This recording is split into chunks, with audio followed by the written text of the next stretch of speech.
বলছি লা শারীকা লাহ, যার সাথে কারো কোনো তুলনা হইতে পারে না, শরীক হইতে পারে না।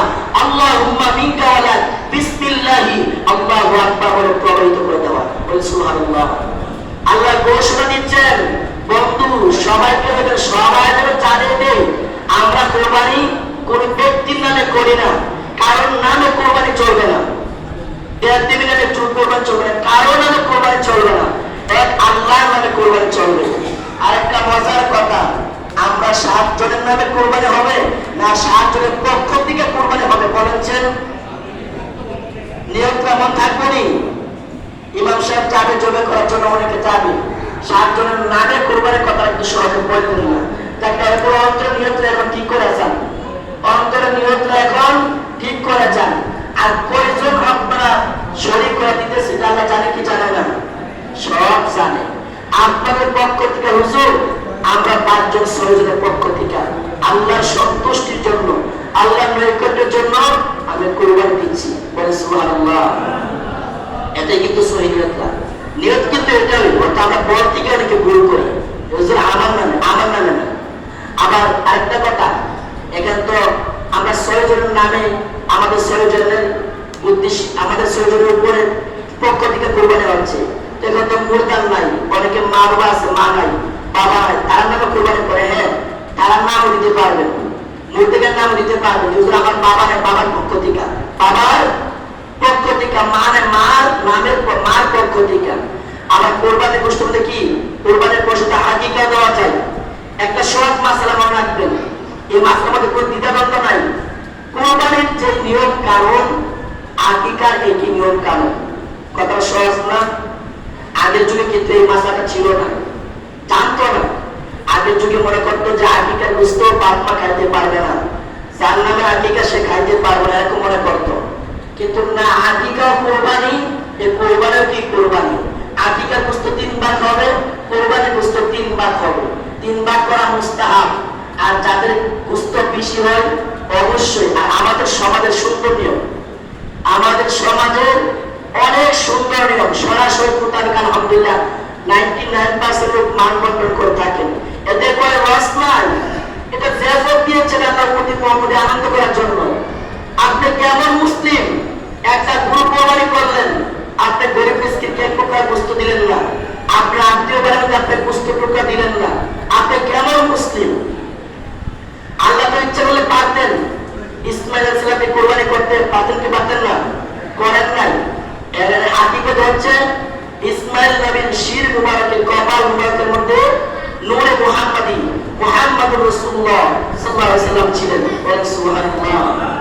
আল্লাহ কি বহন করেছেন?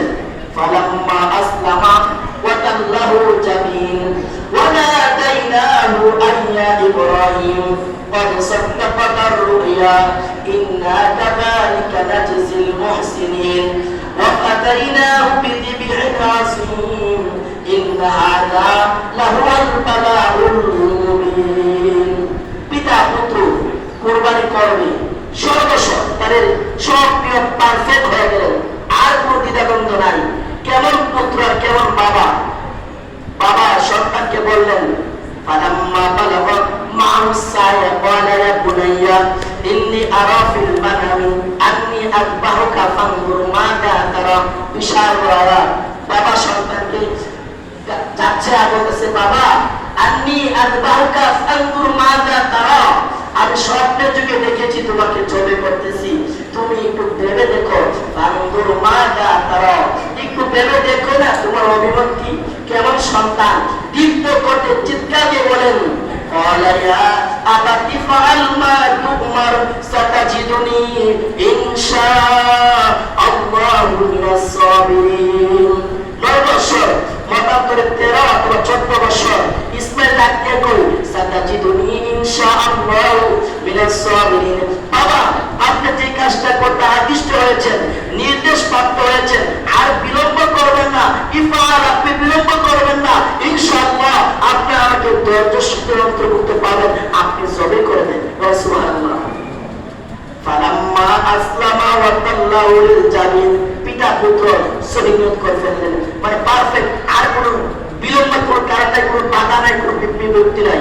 ইসমাইলকে কোরবানি করার জন্য মিরাজ যাচ্ছেন, যাওয়ার পথে শয়তান 3 জায়গায় বাধা দিলেন। জামরায় আকাবা, জামরায় উলান, জামরায় উস্তার, এই 3 জায়গায় বাধা দিলেন। পিতা পুত্র উভয়জন এই শয়তানকে 7টা করে কঙ্কর নিক্ষেপ করেছেন। বলেন সুবহানাল্লাহ। তাদের কাজ করবো আল্লাহ বড় পছন্দ করে। হাদিস সাহেবদের উপরে ওয়াজিব করে দিয়েছেন, হজ করতে যাব ইব্রাহিম নবীর শহরে, ইসমাইল নবীর শহরে, মিলাদে 10 তারিখ, 11 তারিখ, 12 তারিখ এই 3 দিন কঙ্কর নিক্ষেপ করতে হবে। বলেন সুবহানাল্লাহ। ইব্রাহিম নবী সবাই করবে। সন্তান কি মজা, মহব্বত সন্তান দেখেন। বৃদ্ধ বয়সে আল্লাহ সন্তান দিয়েছে, আবার কোরবানির পরীক্ষা দিচ্ছেন। ইব্রাহিম সালাম বলতেছেন, ইব্রাহিম শোয়া দিলেন জবে করার জন্য। সন্তান কি সাহায্য করে? সন্তান ডাকে, বাবা আপনি জবে করবেন অবশ্যই, এত কোনো সন্তান নাই, জবে করতেই হবে আপনার, আমার কোনো বাধা নাই, আপনি একটা কাজ করুন, আমার হাত পা ভালো করে বেঁধে নেন। মনে রাখবেন কথা বলি, পশু জবে করার সময় এই কাজটা আপনার করতে হবে। আমার হাত পা করে ভালো করে বেঁধে নেন, যেন আমি লড়াচড়া না করতে পারি, আমার পা যেন চিৎকারা আপনার শরীরে না লাগে, আমার কোনো বিয়াদবি না হয়। সুবহানাল্লাহ। আপনারাও পশুগুলো বাড়বে পারবেন। 1 নম্বর। 2 নম্বর বলতেছেন, আমার চক্ষুগুলো বেঁধে দেব, যেন আমি আপনাকে না দেখি, আমি দেখলে মায়া লেগে যাবে, আপনি দেখলেও মায়া লেগে যাবে, চোখে চোখে চোখ পড়ে গেলে আর জবে করতে পারবেন, আমার চোখগুলো বেঁধে দেব। 3 নম্বর, আপনার যে জামাটা আছে এগুলো গুছিয়ে নেন, আমার রক্তের ফুটা যেন আপনার জামার মধ্যে না পড়ে। 4 নম্বর, আপনার শরীরটা ভালো করে দাঁত দিয়ে নেন, যেন মরণের কষ্ট, বড় কষ্ট, মৃত্যু যন্ত্রণা যেন দত্ত আমার রুটা চলে যায়, কোরবানি হয়ে যায়, যেন আমি কষ্ট না করি। 5ম 6 নম্বর একটা কথা বলেছেন, বাবা আপনি যখন আমার মায়ের কাছে যাবেন, আমার এই রক্তমাখা কাপড়টা আমার মার কাছে একটু পৌঁছায় দিবেন। আমার জনম দুঃখিনী মা আমার এই রক্তমাখা কাপড়টা দেখে হয়তো কিছুটা ধৈর্যশীল হবে, সান্ত্বনা পাবে। বলেন সুবহানাল্লাহ। বাবার মন কি নরম হয়েছে? এটা ইব্রাহিম মরণ হওয়ার কথা না। ইব্রাহিম ডাকতে, বাবা ছেলে আমার, তুমি আমাকে চমৎকার সহযোগিতা করেছো, সাহায্য করেছো শুয়া দিন জব করার জন্য। বলেন সুবহানাল্লাহ। আল্লাহ ডাক দিয়ে কই, ওয়ানা তাইনাহু আইয়া ইব্রাহিম, হে ইব্রাহিম থামো থামো, আমি তো ইসমাইল কোরবানি চাচ্ছি না, আমি তোমার অন্তরের নিয়তটা দেখছি, তুমি কি ইসমাইলকে ভালোবাসো না আমি আল্লাহকে ভালোবাসো? বলেন সুবহানাল্লাহ। আল্লাহ এটা চাই না, ইন্না কাযালিকা নাজিজিল মুহসিনিন। আল্লাহ তাআলা বলছেন যে আমি এইভাবে কি মুহসিনিনদেরকে, সৎ লোকদেরকে, ভালো লোকদেরকে পরীক্ষা করি। আল্লাহ জিব্রাইলকে পাঠালেন, জান্নাতে যাও, একটা দুম্বার ব্যবস্থা করো, কাজ কিন্তু হয়ে যাচ্ছে। বলেন সুবহানাল্লাহ। এবার ইব্রাহিম সাল্লাল্লাহু কি গলার মধ্যে ইচ্ছা মতো পৌঁছাচ্ছে, আল্লাহ কুতুতির উপারটা আমার পাত্র ইসমাইলের গলার মধ্যে লাগাই দিয়েছে। বলেন সুবহানাল্লাহ। কাটে না, কাটে না। এদিক দিয়া জিব্রাইল আসমান থেকে দেখতেছেন যে ইসমাইলকে জবে শেষ করে দিবে, আসমান থেকে আস্তে আস্তে ইসমাইলকে জবে করে দিবে। এই জন্য জিব্রাইল আলাইহিস সালাম আসমান থেকে আওয়াজ দিলেন, আল্লাহু আকবার, আল্লাহু আকবার। জিব্রাইল আসমান থেকে আওয়াজ দিলেন, ইব্রাহিম নবী জিব্রাইল আওয়াজ শুনে চিৎকার দিয়ে ফরমান, লা ইলাহা ইল্লাল্লাহু ওয়াল্লাহু আকবার। বাবার মুখে ধ্বনি শুনে শিশু সন্তান ইসমাইল সবার দিকে বলতেছেন, আল্লাহু আকবার, আল্লাহু আকবার, ওয়ালিল্লাহিল হামদ। বলেন সুবহানাল্লাহ। ইব্রাহিম নবী চাই দেখেন ইসমাইল তারা দিছে একটা দুম্বা কুরবানি হয়ে গেছে। বলেন সুবহানাল্লাহ। আল্লাহ ফরমান, ইন্না হাদা লাহুয়াল বালাউল মুবিন ওয়া ফাতানাহু বিযিবহিন আসীম। নিশ্চয় এটা একটা প্রকাশ্য পরীক্ষা মাত্র, আর আমি একটা মহান কুরবানির বিনিময়ে ইসমাইলকে ছেড়ে দিয়েছি। সুবহানাল্লাহ। এই কুরবানির মধ্যে কি রয়েছে? অন্তরের খালেস নিয়ত রয়েছে।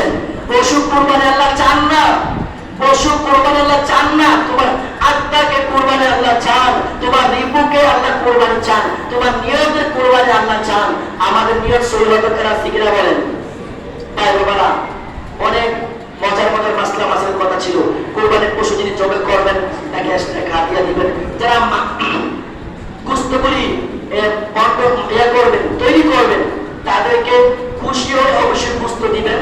এক্সট্রা তাদের শ্রমের মর্যাদা এক্সট্রা টাকা দিবেন, শ্রমের মর্যাদা এক্সট্রা দিবেন। আর গোস্ত দিবেন মর্যাদার জন্য না, গোস্ত তাদের শ্রমের মর্যাদা দিবেন না, শ্রমের হিসেবে দিবেন না, গোস্ত দিবেন তাকে খুশি হওয়ার জন্য। আর কোরবানির পশুদের চামড়াটা এটা আপনি নিজে ব্যবহার করতে পারবেন, যদি নিজে ব্যবহার না করেন, বিক্রি করেন, আপনি টাকা রাখতে পারবেন না, সদকা করতে হবে।